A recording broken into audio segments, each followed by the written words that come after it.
Hi, you guys. So, the remainder of this week, I have been writing down everything that I wanted to tell my used to be family. So, I just finished with my adopted father, and I'm going into my adopted mother on what I want to tell her.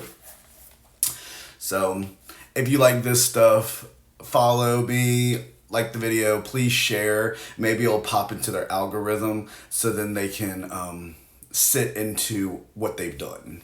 Okay.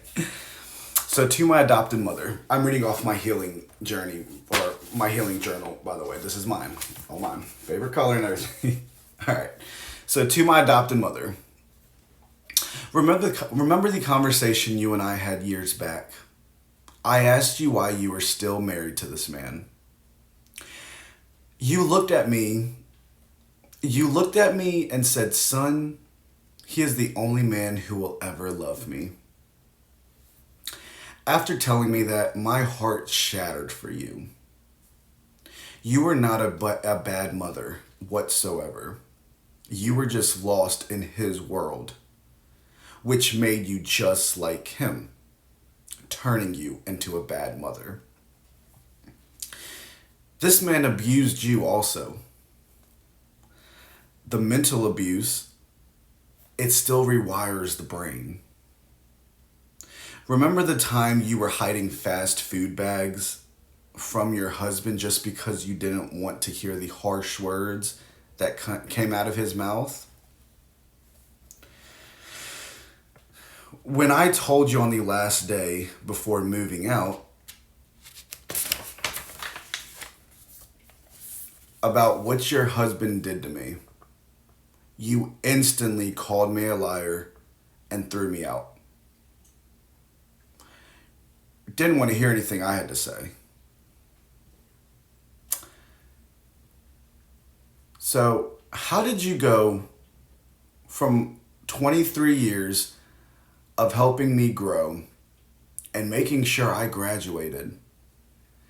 You actually showed me the heart that you truly have, and you loved me unconditionally, like a mother should. But then you ripped my heart out and you locked away the key because you didn't want to believe that the man that you didn't sleep with, by the way, you didn't want to think he was a child predator. What was the real reason you and your husband didn't have any kids? Why didn't you guys share the same bed? Ask yourself that. Was it really because your tubes were tied and naturally it just couldn't happen? Or was it more sinister? Was it because your husband was not romantically interested in you? It breaks my heart for you because you have to live with this man for the remainder of your life here on this earth. This is what you wanted. You made your bed and now you have to sleep in it. One more thing. I know it must get lonely not being able to kiss your husband whenever you want unless he allows it to happen. But you seem pretty content. So I'll let you lovebirds be. The end.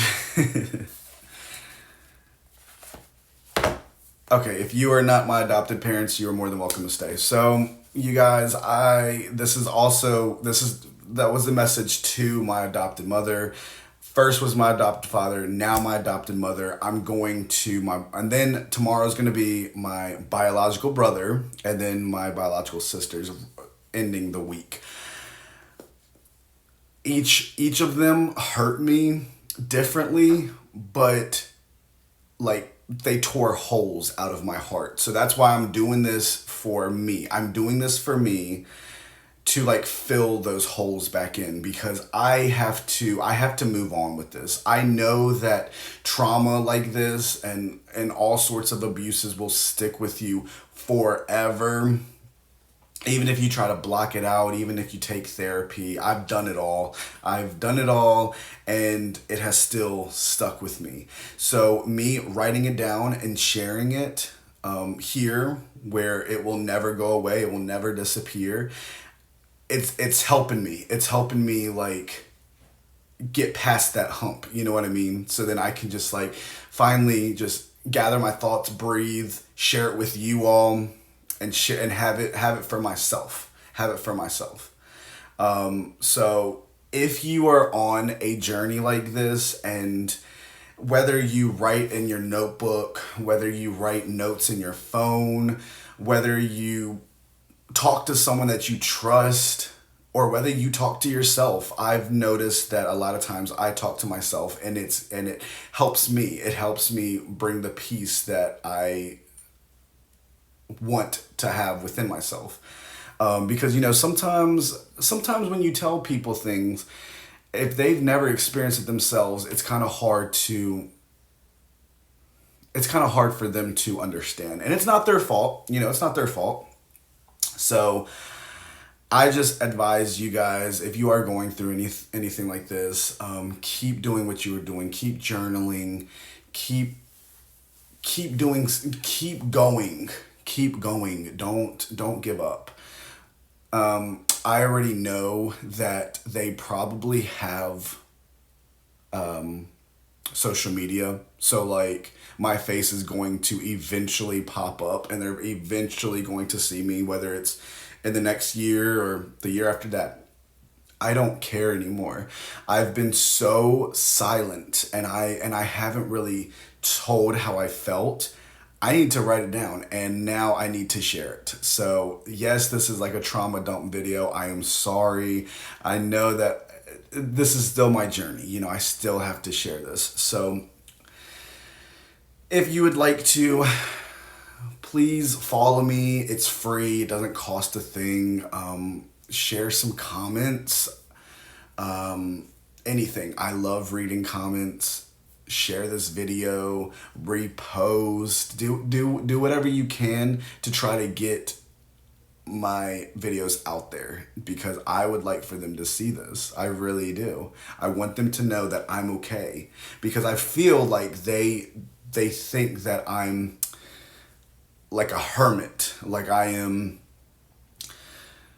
closed myself off, which kind of in a way I have, but it's not like a bad thing. It's not like how it was. It's not like a depression thing. It is more like I choose to do this because it keeps my sanity, it keeps my peace. So thank you so much for listening to this video. Tomorrow's going to be about my brother, so stick around.